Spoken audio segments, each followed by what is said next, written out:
It's a universal truth that brothers don't always get along. And in 1810, Europe got a dramatic reminder of that fact when Napoleon Bonaparte invaded the Netherlands and overthrew his own brother, Louis Bonaparte. But this raises a strange question. Napoleon had spent years placing his brothers and relatives on the thrones of Europe because they were the only people he truly trusted. So why did he suddenly decide to invade his brother's kingdom, force him to abdicate, and erase the Kingdom of Holland entirely? To understand that, we need to go back to the chaos of the French Revolutionary Wars. By the late 1700s, the old Dutch Republic was already struggling. Political divisions, economic decline, and internal unrest had weakened the country for years. When the Dutch joined the coalition against revolutionary France, disaster followed quickly. French armies swept into the Netherlands. The ruler William V, Prince of Orange, fled into exile, and a new French-backed republic took power. But there was a problem. The new Dutch government was deeply divided. Different factions constantly argued, reforms stalled, and the country became increasingly unstable. Napoleon eventually lost patience. By this point, Britain was France's greatest enemy, and the Netherlands sat directly on the North Sea coast. Napoleon feared that a weak Dutch state could become a gateway for British influence or even invasion. So in 1806, he pressured the Dutch into accepting a monarchy under his younger brother Louis Bonaparte. The message was simple: accept Louis as king or face occupation. The Dutch agreed, and the Kingdom of Holland was born. At first, the arrangement actually worked surprisingly well. Unlike many of Napoleon's relatives, Louis took his role seriously. Rather than acting like a French governor, he tried to become a genuinely Dutch king. He learned the language, adopted Dutch customs, and focused heavily on reforming the country. Hospitals were expanded. Education was improved. Corruption was reduced. Religious minorities gained greater rights, and public welfare projects increased. Louis even personally visited disaster zones during floods, which made him extremely popular with ordinary people.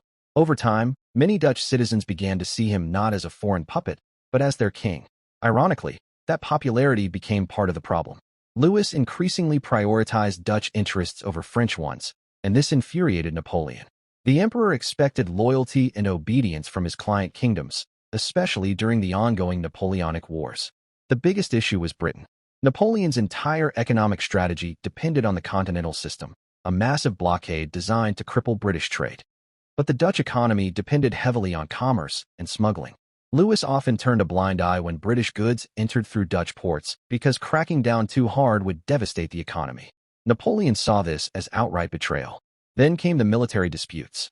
Napoleon demanded more troops and conscription from Holland to support future campaigns. Louis resisted. He disliked forced conscription, reduced the size of the Dutch army, and spent money on domestic improvements instead. To Napoleon, this looked weak and irresponsible.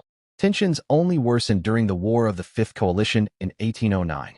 With Dutch defenses weakened, a British expeditionary force landed in the Netherlands during the Walcheren campaign. The invasion exposed exactly what Napoleon had feared. Holland could not properly defend France's northern flank.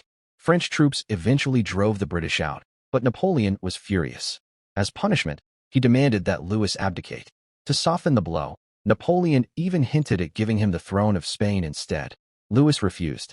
Napoleon responded by annexing parts of Holland directly into the French Empire. But even that wasn't enough. Soon French troops occupied more Dutch territory and pressured Louis to allow them into Amsterdam.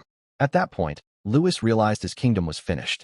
In a final attempt to preserve Dutch independence, he abdicated in favor of his young son and fled the country. But Napoleon ignored the new king completely. In 1810, the entire Kingdom of Holland was formally annexed into France. Even afterward, Napoleon still tried to reconcile with his brother, reportedly offering him other thrones elsewhere in Europe. Louis refused. For the rest of the Napoleonic Wars, he urged Napoleon to seek peace and restore Holland's independence. Neither happened. After Napoleon's final defeat, some Dutch politicians briefly considered bringing Louis back as king because of how popular he had become. But the victorious European powers rejected the idea immediately. A Bonaparte ruler sitting next to a restored Bourbon France was simply too risky.